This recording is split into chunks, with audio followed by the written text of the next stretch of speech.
وكان من دعائه عليه السلام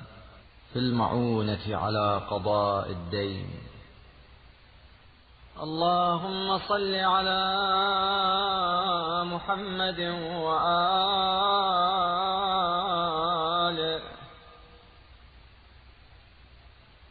وهب لي العافية من دين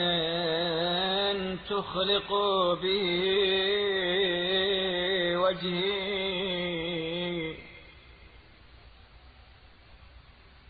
ويحار فيه ذهني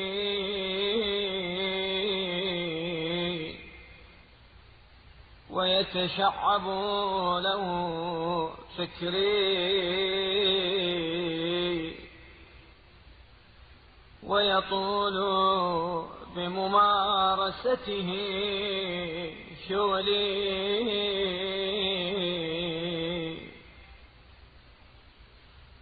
وأعوذ بك يا ربي من هم الدين وفكره وشغل الدين وسهره. فصل على محمد وآله وأعذني منه وأستجير بك يا ربي من ذلته في الحياة ومن تبعته بعد الوفاة. فصل على محمد وآله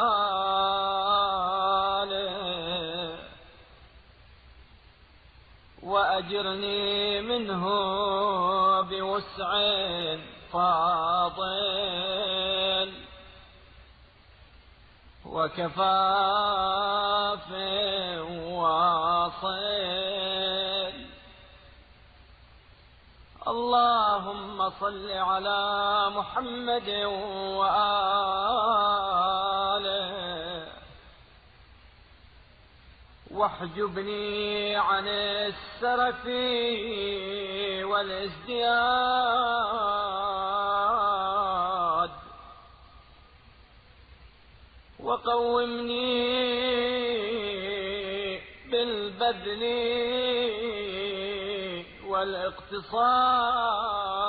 والاقتصاد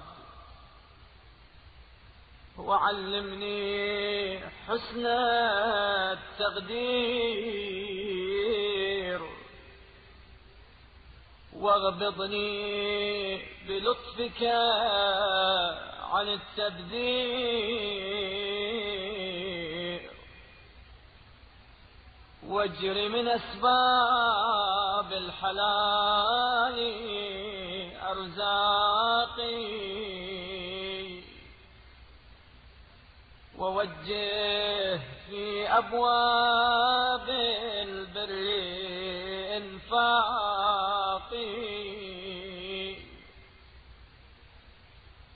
وازو عني من المال ما يحدثني مخيلة أو تأديا إلى باغي أو ما أتعقب منه طغيانا. اللهم حبب إلي صحبة الفقراء وأعني على صحبتهم بحسن الصبر وما زويت عني من متاع الدنيا الفانية فاذخره لي في خزائنك الباقية، واجعل ما خولتني من حطامها وعجلت لي من متاعها بلغة إلى جوارك ووصلة إلى قربك وذريعة إلى جنتك، إنك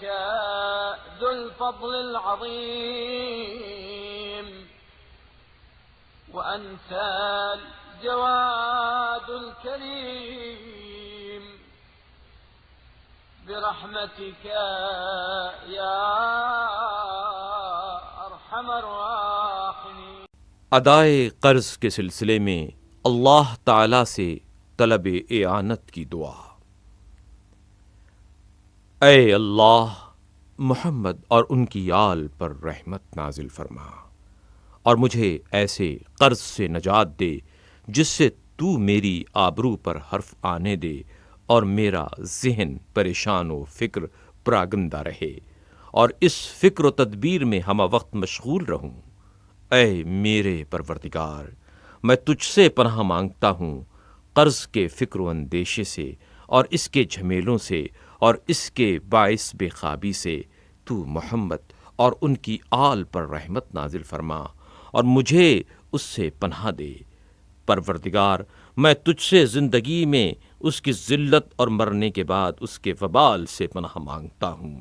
تو محمد اور ان کی آل پر رحمت نازل فرما اور مجھے مال و دولت کی فراوانی اور پیہم رزق رسانی کے ذریعے اس سے چھٹکارا دے۔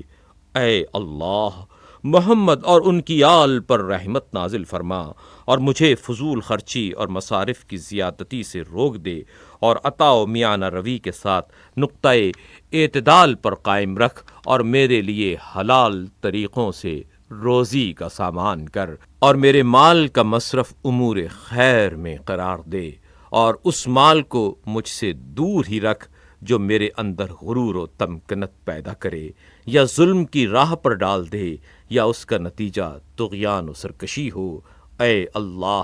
درویشوں کی ہم نشینی میری نظروں میں پسندیدہ بنا دے اور اطمینان افزا صبر کے ساتھ ان کی رفاقت اختیار کرنے میں میری مدد فرما۔ دنیا فانی کے مال میں سے جو تو نے مجھ سے روک لیا ہے اسے اپنے باقی رہنے والے خزانوں میں میرے لیے ذخیرہ کر دے اور اس کے ساز و برگ میں سے جو تو نے دیا ہے اس کے سر و سامان میں سے جو باہم پہنچایا ہے اسے اپنے جوار رحمت تک پہنچنے کا زاد راہ، حصول تقرب کا وسیلہ اور جنت تک رسائی کا ذریعہ قرار دے، اس لیے کہ تو فضل عظیم کا مالک اور سخی و کریم ہے۔